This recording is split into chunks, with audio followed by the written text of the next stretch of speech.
If you've ever used a website like WebMD, then you already know that you've got cancer. Strong opening, right? Kevin, who wrote this script? This script is so true. Like, anytime you're like, ooh, that feels a little bit weird. Let's look it up on WebMD. Or like, that looks a little bit strange. What's this? WebMD. Well, it's probably this, but it could also be cancer. What are you doing, Scott? I'm wishing cancer upon you. Cancer? That's right. I'm trying to give you cancer with my mind. It doesn't matter what symptoms you went to investigate, the answer is always cancer. You might believe that you suffer from every single disease you ever read about, a condition referred to as medical student syndrome. It's a common condition, but usually it just results in general fear rather than symptoms of actual hypochondria. Yeah, because hypochondria is like thinking you're sick, but if you're a medical student, it's like, oh no, it's actually fear because you're like, oh my god, look at all these horrible diseases that people can get. I remember there was an article, it was in a magazine like years ago or whatever, and it was called like How Doctors Die, and it just struck me so hard. I was a kid or whatever, I was just reading it, or like a young adult or whatever, I was just reading this article, I think it was a New Scientist or something like that, and it was basically like, yeah, when a doctor gets a terminal diagnosis, they don't try and, they're not like, oh, let's do this procedure, let's do that procedure, because they know how f***ed they are. They're just like, nope, not going to do that, not going to do this, because maybe it'll get me 6 more miserable months, and I know I'm going to die, and I know what it's like. And it's like, holy sh**. That really struck me. It's easy to read about a rare and terrifying condition and assume that your symptoms line up with it, even if they're far more likely to be something else. For example, I suffer from insomnia, anxiety, and being easily agitated. Doesn't everyone suffer from being easily agitated? Isn't it just me?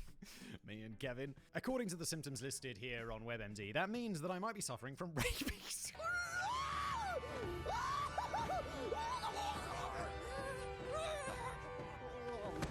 Fucking hell, you better hope not.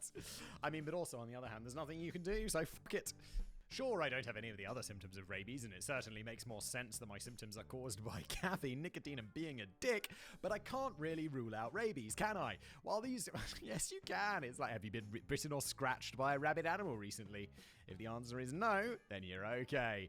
Rabies is fucking terrifying, by the way. While these disastrous self-diagnoses are something we can all easily fall victim to, you probably don't have to worry about diagnosing yourself with any of the diseases that we'll be talking about today. These are bizarre diseases with unique and unmistakable symptoms that, in the case of the first two we'll be talking about, are not nearly as fun as they initially sound. Are we going to be talking about that one where people are always drunk? Spoilers.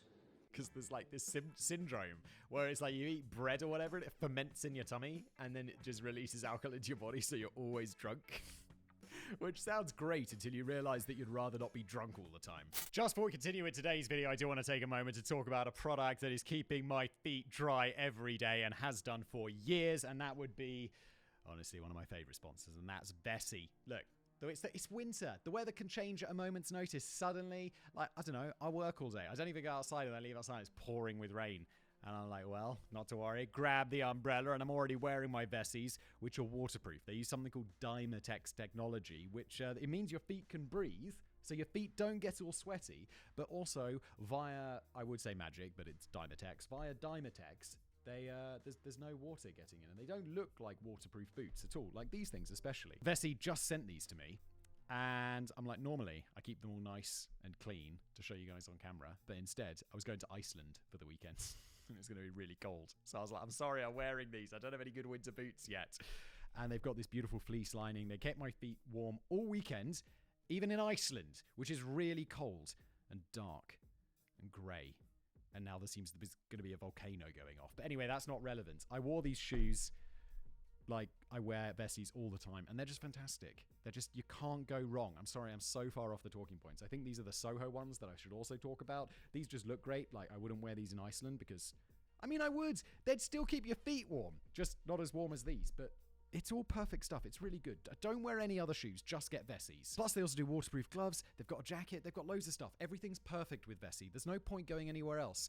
So if you're gearing up for the ultimate Black Friday, Cyber Monday shopping spree, eager to snag the best steals on footwear this season, or just looking to step into the holidays with style and savings, head to Vessi.com/blaze and dive into Vessi's biggest sale of the year.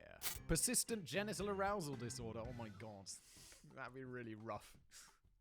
You're just constantly walking around with wood all the time. You just got to like strap it to your leg with duct tape in a very uncomfortable way. Jesus Christ. Imagine it's just a regular day. You just woke up, the sun is shining, the birds are chirping. Bees are trying to have sex with them. You make a cup of coffee and sit down to doom scroll through the latest news. You start reading this infuriating clickbait article about some octogenarian talking about how everything young people like is stupid. And that's when it happens. You ejaculate. Just in my past. Oh God. Octogenarian talking about how everything young people like is stupid. And that's when it happens.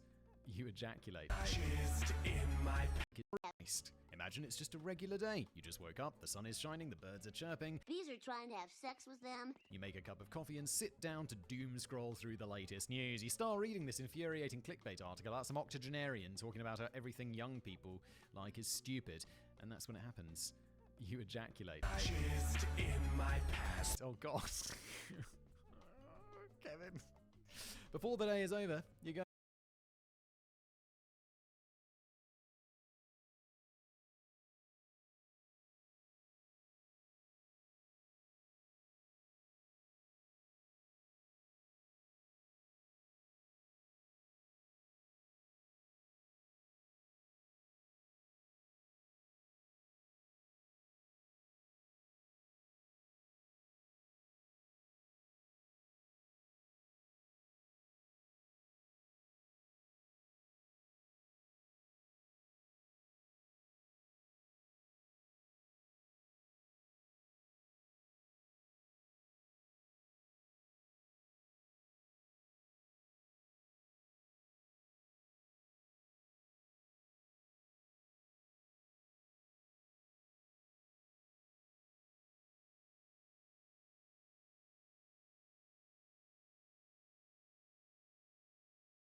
Going to do that another 100 times, and there's nothing that you can do to stop it. Fucking hell. This condition was originally known as persistent sexual arousal syndrome, but it was rebranded in the hopes that people might take the condition more seriously. After all, it has nothing to do with being sexually aroused or attracted to anyone or anything, it just happens. PGAD is a rare condition that predominantly affects women, though there have been cases reported in men as well. It's unknown exactly how rare the disorder is, since it's believed to be largely underreported due to overwhelming embarrassment, but there are estimates that it may affect as many as 1% of women. Good lord, really? As far as attempts to quantify how prevalent PGAD is, it doesn't help that this is an extremely new condition, at least as far as medical science is concerned. The first clinical description of PGAD was in 2001. Although it certainly existed for much longer than that. When the Greeks described nymphomaniacs thousands of years ago, it's likely that some of them were suffering from PGAD rather than hypersexuality. If you're currently thinking, wait a minute, wouldn't this be amazing? No one's thinking that.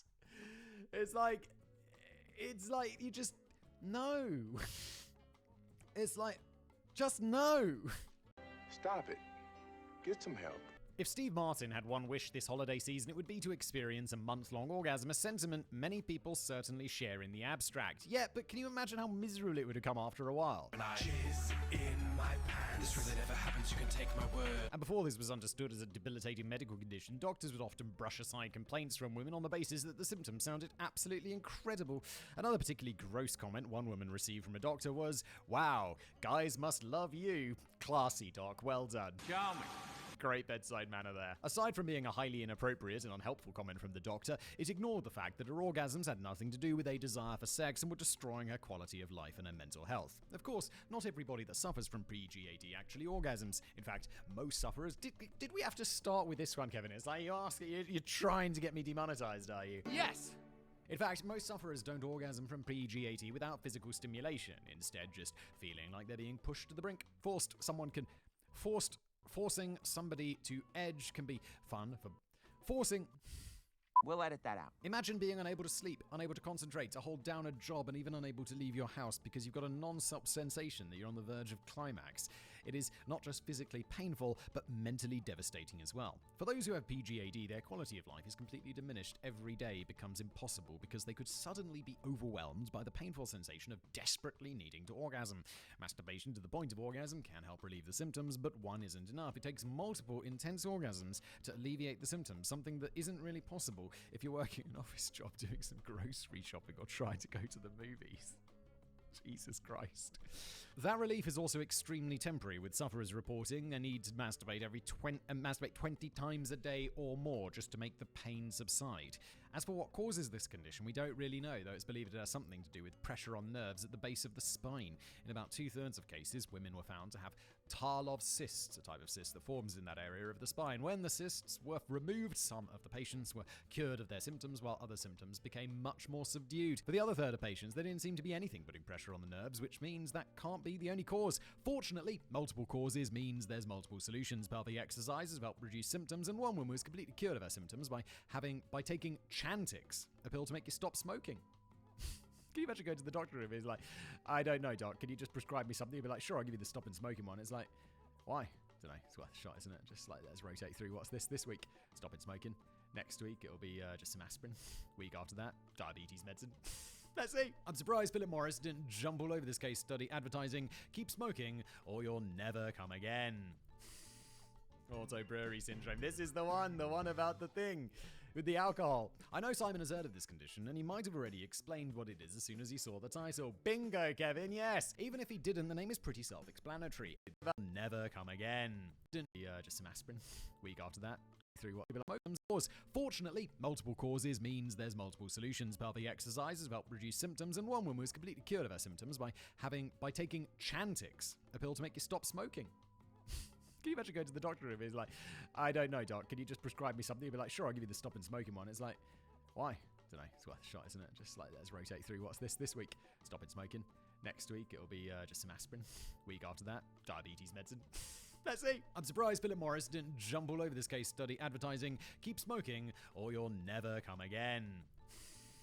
Auto brewery syndrome. This is the one about the thing with the alcohol. I know Simon has heard of this condition, and he might have already explained what it is as soon as he saw the title. Bingo, Kevin, yes! Even if he didn't, the name is pretty self-explanatory. ABS is a condition in which a person's body turns into a brewery, specific their small intestines. And once again, this sounds like it would be pretty great at first. Since ABS essentially makes you drunk, the symptoms are exactly what you would expect. Feeling good, having a great time, and improved ability to operate a motor vehicle. Although that last symptom only seems to affect Americans. Yeah, I remember. Bing, bing, bing, bong, bong, bong, bong. Get those lights off. Bing, bing, bing, bing. Once a mate of mine, it was like unnamed friends. We were staying at a friend of ours' house, and he was like, we was all like on private lands or whatever, and he was like, I'm super drunk, I'm gonna drive my car around it. It's like, mate, are you sure that's a good idea? It's not illegal because you're on like someone's private property. And he's like, yes, let's do it. He gets in the car and he immediately just reverses the car straight into my other mate's car, and he's like, oh, sorry. It's like, what are you doing? Of course, I suppose there are a few other less desirable symptoms, as well as nausea, vomiting, confusion, slurred speech, and loss of balance, not to mention all of the hangover symptoms the next day. I got a hangover. Whoa. Unfortunately, there's one other symptom that creates a perpetual cycle of drunkenness, which is sugar cravings. Sugar triggers the brain's reward system in the same way that alcohol does, so it's not uncommon for people to crave sugar while drunk. Quitting drinking typically results in massive sugar cravings as well, but that's beside the point. Does it? I never get sugar cravings when I'm drunk. I'm always like, let's have some meat. The reason ABS increasing the desire for sugar is problematic is because of how the condition operates. It's going to make you more drunk, isn't it? ABS is caused by an overabundance in the small intestine of specific types of bacteria and fungi like yeast. These microorganisms break down sugar and carbohydrates, converting them into ethanol, which is then absorbed into the bloodstream, resulting in the patient getting turned up. I am not f***ing drunk. Can you tell the time? Yes. I am not fucking drunk. And again, this seems that it can be fantastic. Booze can get expensive, but rice and pasta are cheap as shit. If you don't feel like getting drunk, just eat a keto-friendly meal instead. Problem solved, right? Well, to an extent. that would actually work. Cutting carbs out of your diet is one of the treatment options for ABS, along with antifungal medication and probiotics to get the balance of gut bacteria right. If you really wanted, I bet you could have your ABS treated with a fecal transplant as well. I mean, if the probiotics and the no carbs are gonna... If that's gonna do it, then I'm not gonna have a fecal fucking transplant, because I know what that means. You have to swallow a pill. Or up your bottom. While it seems like anybody can wind up suffering from ABS, in general, it's extremely rare. However, there are some risk factors that increase your odds, such as short bowel syndrome, type 2 diabetes, previous abdominal surgeries, and somewhat ironically, cirrhosis of the liver. But for all of you Americans that claim to drive better when you're drunk, don't think that you've just found your way out of a DUI by alleging it's just a medical condition. Multiple people have tried to use ABS as a defense for drunk driving. On at least one occasion, it worked. However, while the ethanol produced is enough to make you feel tipsy and to give you the alcohol shits the next day, it's almost never enough to actually make you blow positive on a breathalyzer. One long breath into the bag, please, sir. Yes, I will, you f***ing champion. Oh, I kind of saw these people were walking around like really plastered, but it's just like you just got a light buzz all the time. That sounds a lot more pleasant than what I imagined, just general light alcohol buzz all the time. Like an alcoholic, just like, hey! There is an extremely high burden of proof to show that you genuinely suffer from ABS if you try to use this defense, so it's best not to lie about it. Of course, even if a person really does have ABS, I'm not sure why this defense would work. It's a rare condition that is difficult to diagnose, so if a person knew to use it as defense in trial, then they almost certainly would have known before driving that they suffered from the condition. The fact that they didn't actually drink anything shouldn't change the fact that they were knowingly driving under the influence. Yes, it doesn't matter how you got drunk, it just matters that you're drunk. But hey, I'm not a lawyer and America is weird. Exploding head syndrome. Years ago, Simon made a video about this condition on another channel. Oh, I did! I remember this. This is the one where you go to sleep and hear a loud bang. And I'll never forget my reaction when I first saw it pop up in my YouTube feed. I laughed to myself when I saw the video thinking, holy shit, there can't possibly be a disease called exploding head syndrome. And that, I'm sure it's a popular video because that's a hell of a title, isn't it? Yeah, I've beheld better. But as the video progressed, I made the shocking realization that, holy shit, I have a condition called exploding head syndrome. This isn't a case of medical student syndrome either. At no point while researching this script did I believe I had autobrewery syndrome or persistent genital arousal syndrome, though I can't rule out satiriasis. What the f*** is satiriasis? Is that going to be something to do with satires, like those goat creatures? Hold on.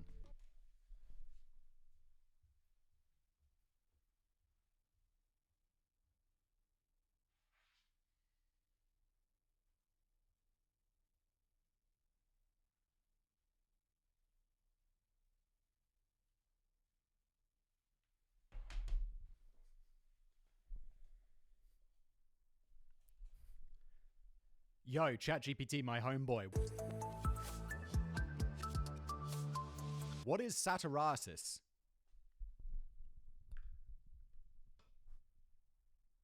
Hey there.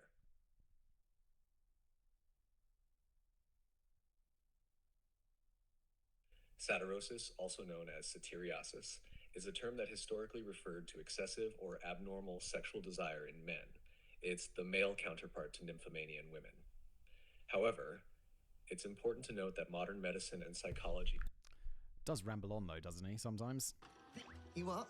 Oh, that's rich coming from you. But exploding head syndrome has been an occasional part of my reality for probably 15 years now. Fortunately, the condition is not nearly as severe as the name makes it sound.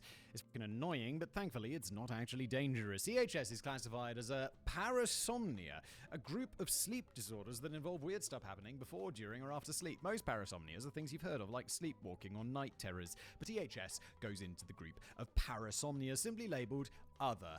EHS happens as you're starting to fall asleep. You're laying there exhausted, drifting into a deep slumber, and then BANG! Some extremely loud noise that doesn't actually exist echoes through your skull. Most people describe what they hear as either a gunshot, explosion, or cymbals crashing. In my case, it's always been an explosion or some other unidentified person screaming my name really loud. Some people, I feel like I have experienced this like once or twice in my life, but it's always like I've just been like, yeah, it's a dream. And it's literally like once or twice, but I feel like I have had this.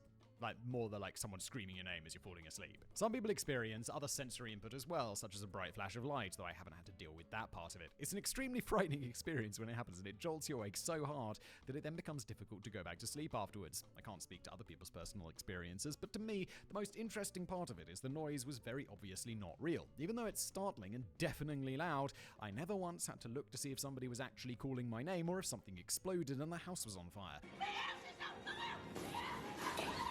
This sound has always been easily identifiable as originating in my own head as an auditory hallucination, not something external that I was actually hearing. Of course, that could be cause for concern on its own. The first or second time I experienced this, I asked a friend of mine who's a clinical psychologist about it because I was concerned I was schizophrenic or something. His answer was not to worry about it, essentially saying that when it comes to diagnosing mental illnesses, things your brain does as you're falling asleep don't count. While it was reassuring that my already tenuous grip on reality wasn't slipping even further, that's still not really an answer as to what was happening. But that's because there is no answer. While this condition is officially recognized and has a real and funny name, the name is pretty much anyone knows about it. Most people who suffer from exploding head syndrome will only experience the symptoms once or twice in their lifetimes. There we go. Okay. And when it happens, it's unpredictable.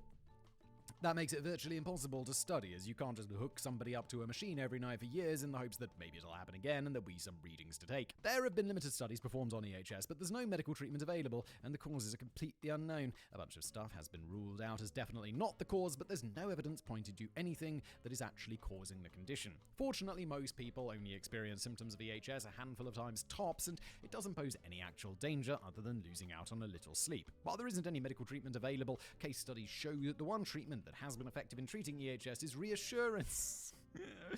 It's like just a doctor being like, it's okay, everything's fine. Basically, all you need is for somebody to tell you, there, you crazy EHS is completely harmless, so shut up and go back to sleep.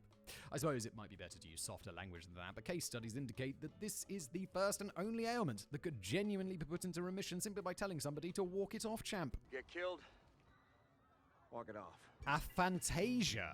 I first learned about this condition while watching Super Mario streamer Carl Sagan42. Chat was mocking Carl's inability to predict what was going to happen in the troll level he was playing, so he decided to perform a little experiment with us. He asked everyone in chat to imagine a red star, then he put a grid of 6 images on the screen, asking what everybody had imagined. Since this happened in the middle of Mario gameplay, I naturally imagined the game's invincibility star if it was red, though others in chat opted for various other types of stars. However, there was one option that nobody in chat had selected, which Carl revealed was what he saw. The box he selected was just an empty black box with no star inside it. Aphantasia, not to be confused with German operatic metal supergroup Avantasia.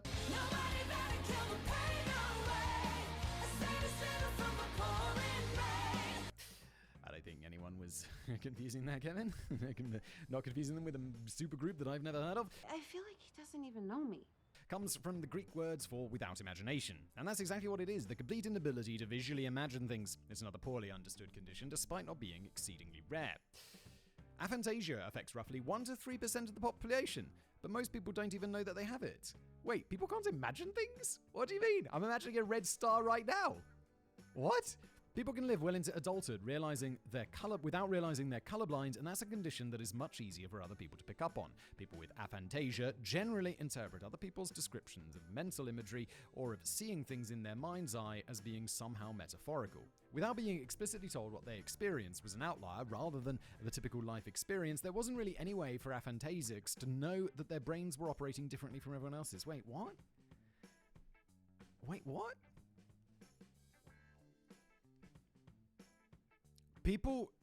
If I told someone I'm imagining a red star in my mind right now, I see a picture of a red star in my mind.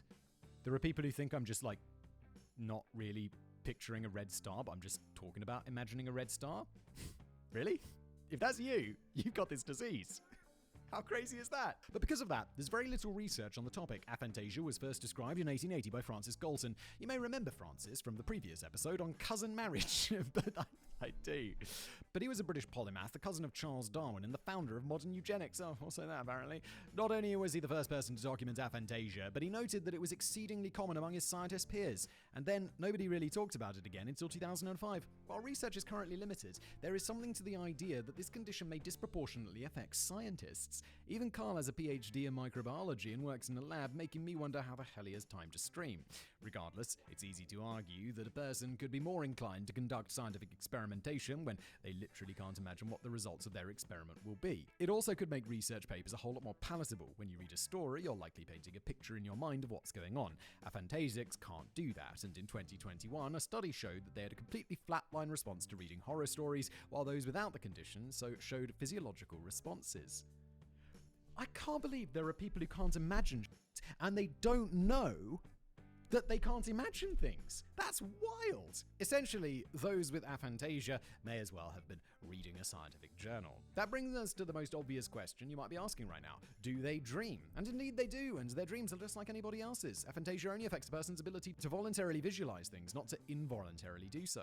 They are still able to dream and presumably to trip balls on mushrooms as well. While it's crazy to think that this condition was identified over 140 years ago and then went over 100 years without any further research, it's good that aphantasia is making a comeback so that the condition can be better understood. Unfortunately, it's not the only thing tied to Francis Galton that's starting to make a comeback. Oh god. And that's where we end today's video. Thanks for being here. If you've ever used a website like WebMD, then you already know that you've got cancer. Strong opening, right?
Welcome back to the Torque Test channel. Battery adapters, they kind of suck. Well, at least we found most of the popular ones are usually not great for higher power tools.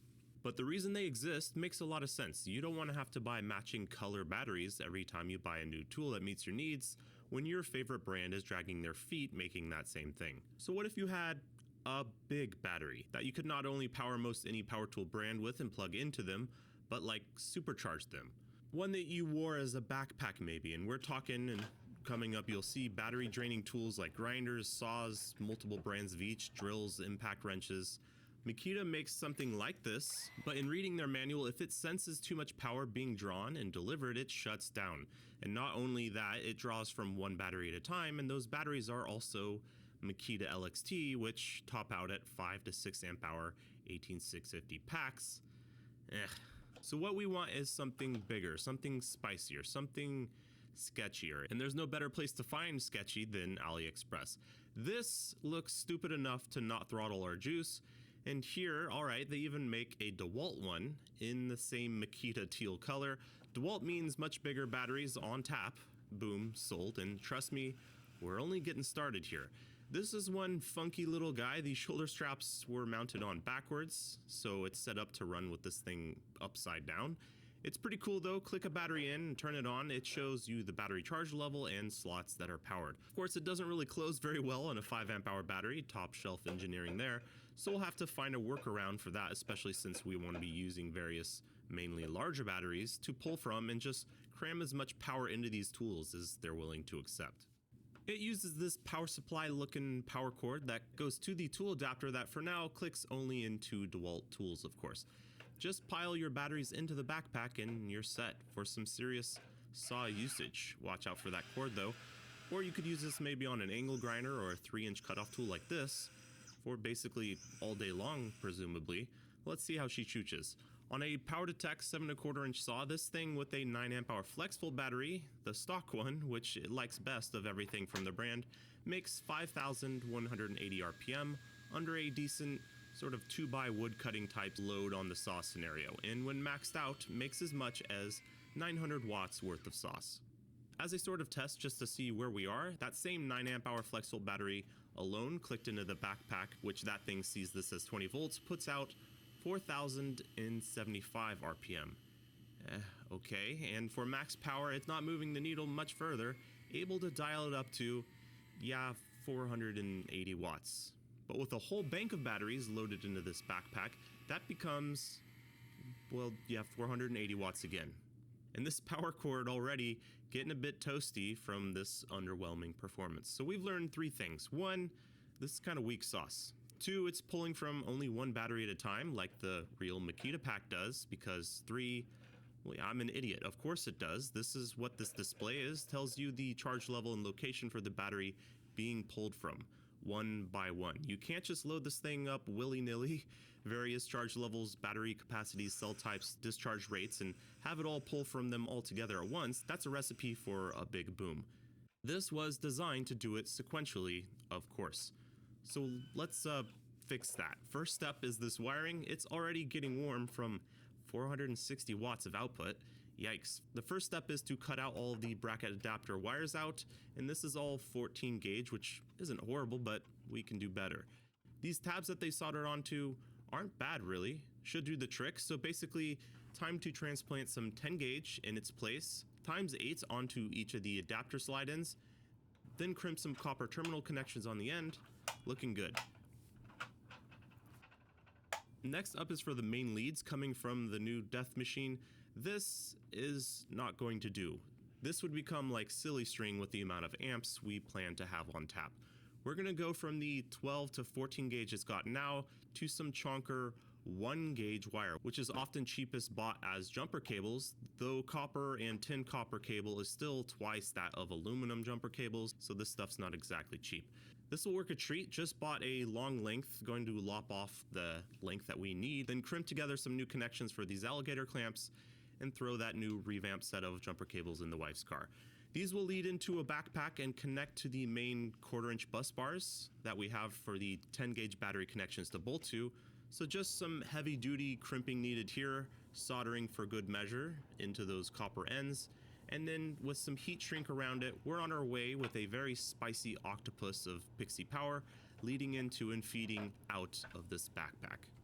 Now don't try this at home. It's a solid 9 out of 10 on the stupid scale. All of these batteries will be hooked up directly into each other batteries. Even ignoring the danger of playing around with the cables when this thing goes hot, putting one battery that's half charged on the old parallel party plan here with the others that are fully charged, that's going to send all the power from the charged ones that they can muster into the half charged one with no regulation in between, in a hot, spicy, possibly fireworksy type display. The real way to do this is with a high amp BMS, but the lithium ion ones I found in the correct voltage range mainly worked with stuff in series with not enough leads going to each battery individually by the looks of it. Wouldn't fit inside with these thick non-bendy wires anyways. We're definitely going full YOLO mode here. So with the pack reading 20 plus volts from each slot, this is looking pretty good and ready to chooch. If you want some welding done basically at this point. Right now it won't click into any tools, and we want this to power any brand. Well, more realistically, any 18 or 20 volt brand to be more accurate about this. In steps our guy, 3D printed adapters on Etsy, no affiliation. We purchase these things each time. He just makes some spicy stuff, and we figured he might be up for some custom work. And he delivered. Just a week later, we got our first batch of power pack parts.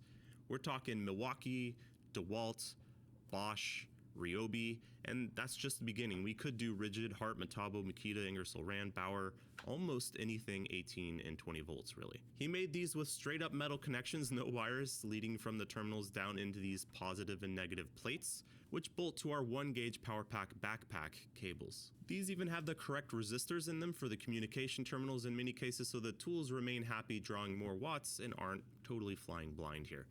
This sort of thing calls for a paint job and matching decals to look the part. Gotta say, pretty pleased with how it turned out overall. To actually power something, you should have 4 matching batteries though, with equal charge levels, ideally even equal age and therefore resistance possibly. Now yes, we could put 4 9 amp hour or 12 amp hour DeWalt packs in here, but that wouldn't really make this the power pack of the people that we're aiming for. The point of battery adapters is to save a buck by not having to buy the pricey batteries that match the color of the tool you bought. And one thing I haven't covered is that this power pack is currently set up to take DeWalt and Milwaukee batteries. They both clip in now, but Milwaukee really, this HD 12.0, same issue. Spendy. Even on eBay, these HD 12.0s go for like 180 to 200 bucks a piece. Now we're going to go with the poor man's HD 12.0, the Hercules. Why? Because it's the same number of Samsung 21740T cells inside. Hercules is basically selling an HD 12.0 in their store for half the price. And that even translates to, on the eBay market, well, even less than half there. We got these 4 12 amp hour Hercules packs for 75 to 78 bucks a pop, less than a real XE 5.0. Oh, and these were all in new sealed packaging.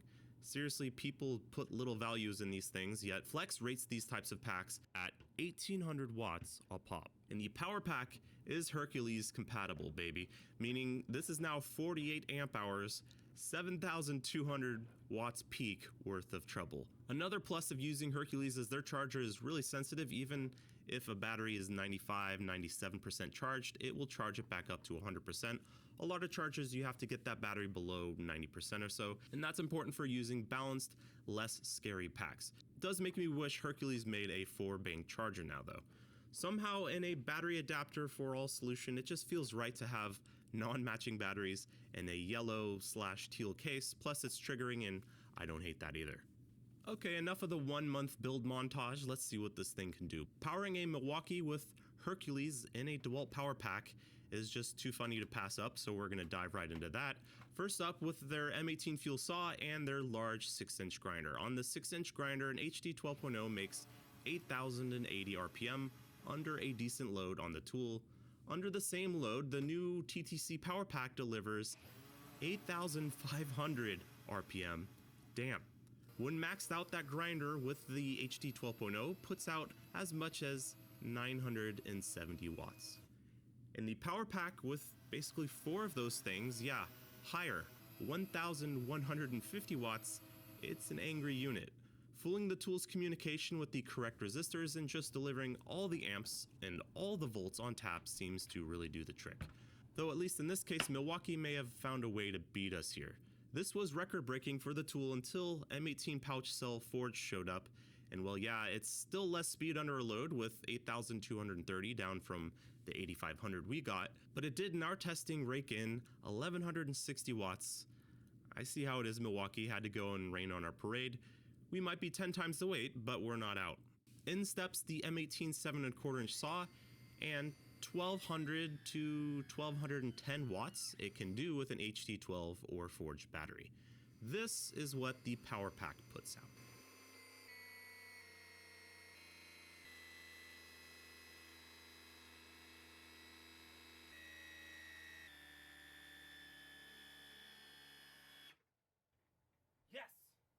Okay, admittedly a little patting ourselves on the back there, but 1,430 watts from 1,200 to 1,210 with a Forge, I'll take that, and the saw could barely take that. The saw is smoking, but power delivery on point, not even warm.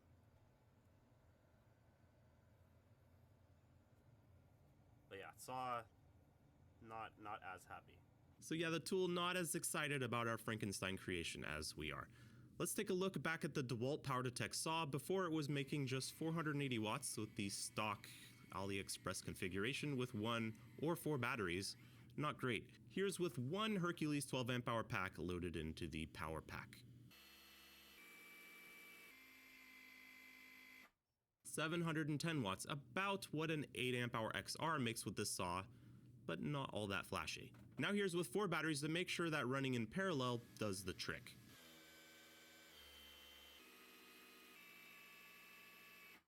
900 watts. Okay, matching what the 9 amp hour flex volt does, the power detect isn't really detecting what the heck is even going on here, and it makes the max it's going to make one way or the other with any configuration. But it did bring more speed from the power pack during those loads. So we'd like to take a look at what a big piece of this puzzle is, and that's voltage drop.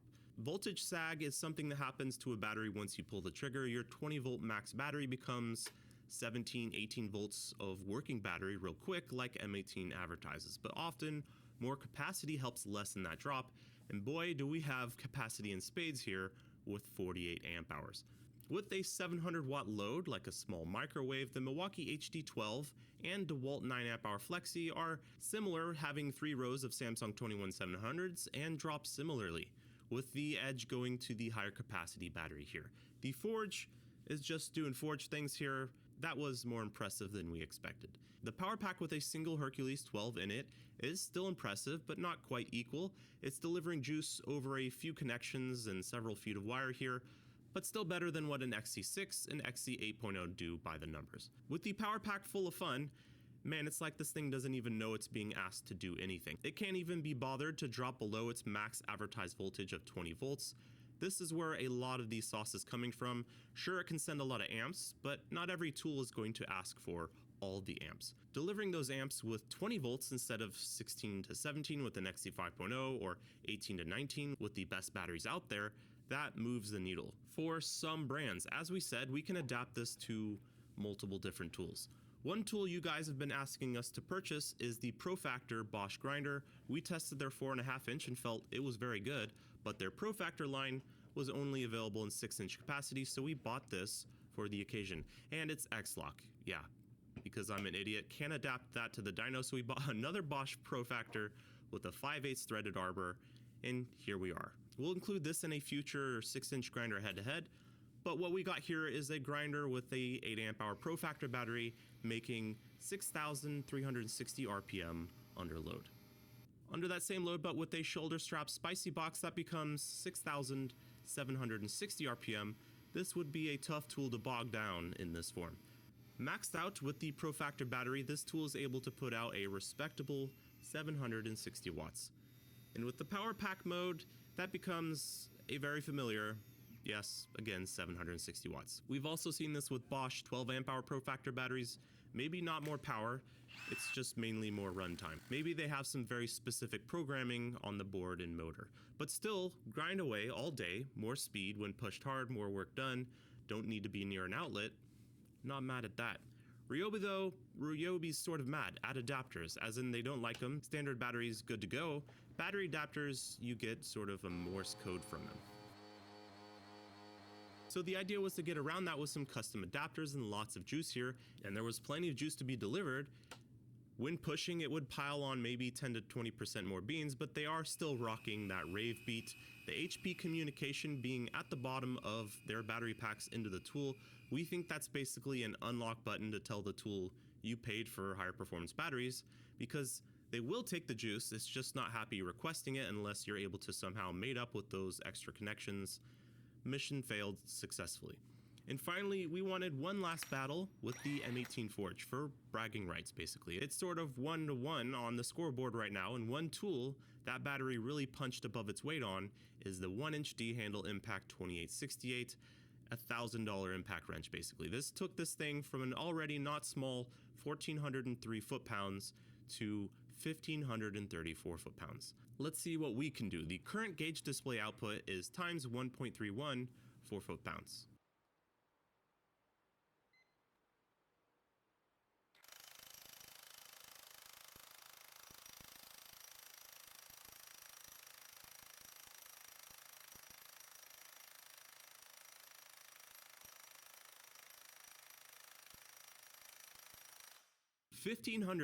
and 79 packing it in with the W. It's interesting to see how much of the gains are just from down low.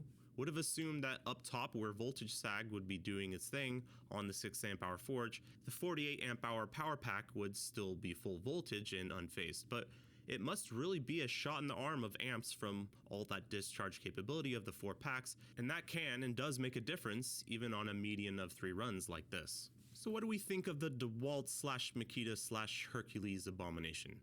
Yeah, it's the bomb. As long as you can keep your meat pinchers and other metal parts free of the sparky bits to prevent it from becoming a bomb. And you can slap DeWalt, Milwaukee, Hercules, and even other packs in here with the correct slide adapters clicked in, as these metal prongs can just screw into new adapter docks. Sure, Red Tools benefited the most today because they allowed themselves to be overpowered the most, but think of the brand possibilities. Even the runtime is nice, can use this M18 blower for longer than really I want to be walking around, and the M18 dual battery blower works with 2 adapters teed off from the same lead cables. A lot less weight to carry around, having 2 batteries on this thing basically disappear onto your back with some padded shoulder straps. Yeah, it's basically the best thing ever, not biased at all, of course. Catch us next time if we're still walking this earth after using this abomination a bunch of times. We make episodes like these every Friday, click buttons below and those will be shown to you sometimes. Thanks for watching.